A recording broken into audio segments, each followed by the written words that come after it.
The God complex is defined as a refusal to admit error or failure, even when faced with irrefutable evidence.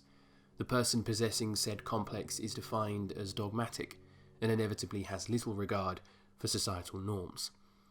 The God complex can be broken down into three key codifiers: ignorance, denial, and apathy.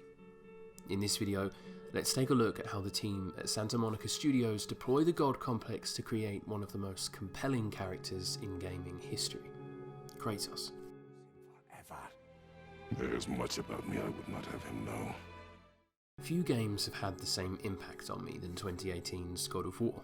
Not only is it a game that combines beautiful scenery with satisfying mechanics, it's also a deeply enriched story that weaves through love, loss, and resolution. There isn't much more to be said about the game that hasn't already been drooled in many love letters across the internet, but the adoration it receives is testament to the work by Cory Barlog and his team. Reviving a stale franchise is a fight in its own right, but being able to revive something to the point of infamy is a feat that will be remembered for many years to come. It is by far the greatest gaming experience that I have enjoyed, and that is largely down to the story's protagonist, Kratos, the rugged, complex vessel through which we experience the world of Norse mythology. Whilst many have lauded design, mechanics, and the general aesthetic of the game, I want to focus on how a god of few words can end up becoming an iconic figurehead for one of gaming's most exciting franchises.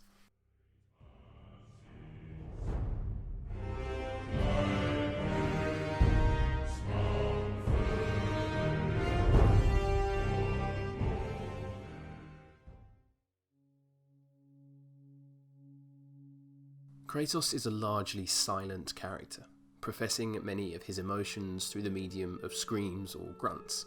His son, Atreus, by contrast, is a talkative foil that exposes Kratos' ignorance and allows us to understand the kind of father that Kratos wishes to be. Kratos is not ignorant in the traditional sense. Compared to many characters, he has seen, felt, and understood way more. He has lost loved ones, been faced with unthinkable foes, and has even been dragged to hell. Describing Kratos as a naive and ignorant individual would be unfair, but I believe those traits are showcased through the relationship with his son, Atreus. Boy, you are not ready for this! I am ready!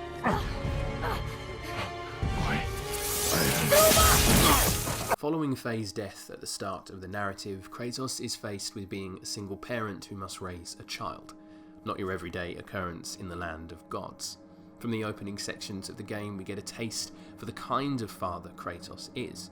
He demands perfection and believes Atreus isn't ready for the grueling journey ahead. This showcases what I believe to be the root of Kratos' ignorance. Kratos is ignorant to the power of other people.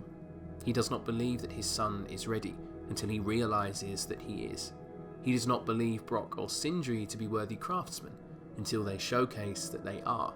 And he does not believe that Baldur is any match for his might until... well, I guess he sort of got that one right.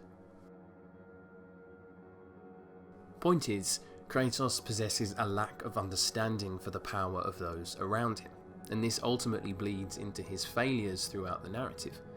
Ultimately, however, Kratos is ignorant to the idea of godhood. His disdain for himself and gods alike showcases Kratos' inability to understand how the power of a god can be used for good. As Kratos says himself in the game, there are no good gods. But what about Tyr, whose story is slowly revealed throughout the game and acts as a direct juxtaposition to Kratos' understanding? And what about Atreus?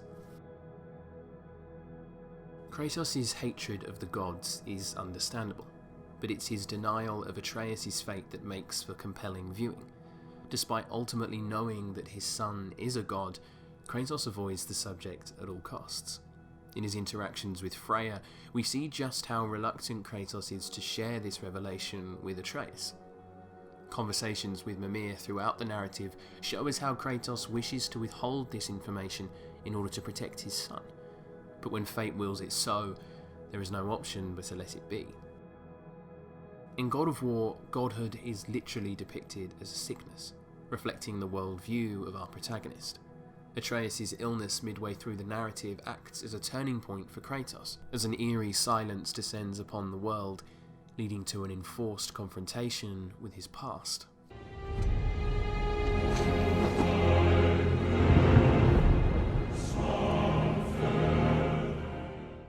I want to take a moment to talk about that scene. When Atreus falls ill, Kratos is tasked with collecting the heart of Hell's gatekeeper. Naturally, his task requires a weapon beyond the might of the Leviathan axe, and instead we are reunited with the Blades of Chaos. There's nowhere you can hide, Spartan. It's in this chilling moment that we see the first sign of Kratos' emotions pushing through. Athena's presence and the reintroduction of the Blades directly ties to earlier franchise installments, and immediately takes Kratos back to the brutal past that he had hoped to leave behind. You cannot change. You will always be a monster. The apathetic way in which Kratos reattaches the bound blades to his forearms is exemplary of everything that defines the complexities of godhood. No matter how much you try to run, the realities of your existence will always catch you. I know. But I am your monster no longer. The evocation of Kratos' past is expertly used to showcase Kratos' ultimate defining trait. He is a man that wishes to do good. He is a man that wishes to forget those he slaughters. But his nature and circumstances always require him to become that man again. Even in his fight with Baldur, he wishes to free him from his pain, before realizing that he must be the one that prevents the vicious cycle of gods killing gods. Here must be better than this. There is something of a hopeless poeticism that runs throughout this whole narrative, of someone being so desperate to redefine themselves, yet never able to run from who they truly are. I might think Kratos is the best protagonist I've ever studied or witnessed, but that doesn't take away from the fact that he truly is an awful role model. The truth. I am a god, boy. From another land far from here. From this point onwards, Kratos' relationship with Atreus changes. His acts ultimately allow him to save his son's life, and Kratos eventually resigns to the truth and reveals Atreus' true nature. In the third act, Kratos acts against his own beliefs, hoping that his example will make Atreus better than he ever was. Atreus' innocent reaction to this revelation provides hope that I'm almost certain will prove to be misguided. Kratos' complexities are showcased throughout the narrative, with circumstance and belief, head and heart, clashing against one another to create a conflicted protagonist, who showcases all the grizzle and worldliness that you'd expect from a man that's killed all the gods on top of Mount Olympus. God of War, despite being set in the realms of Norse mythology, shines through its rooting of complex emotions and personal stories. We see two rival brothers come together. We see a disdainful son wish to kill his mother. And we see a father and son grow closer as they understand who each other really are. This game is rooted in a familial sentiment that looks past the slaying of gods and instead focuses on the complex emotions that are faced by its protagonist. Cory Barlog's genius from this game was inspired by his recent fatherhood, meaning that he could directly inject those raw and complex emotions into a beautifully crafted story. There are so many layers to creating a record-breaking blockbuster. There are so many cogs that create a well-oiled machine, and there are so many minds that amalgamate to create a sensational video game. God of War is testament to that. Whilst there are so many talented minds that went into creating this piece of art, it all started with a singular idea: family. The subsequent bleeding and dissection of that idea, through hours of development, craft, and complex emotional investigations, allows God of War to become one of the greatest stories ever told. We will be the gods we choose to be, not those who have been.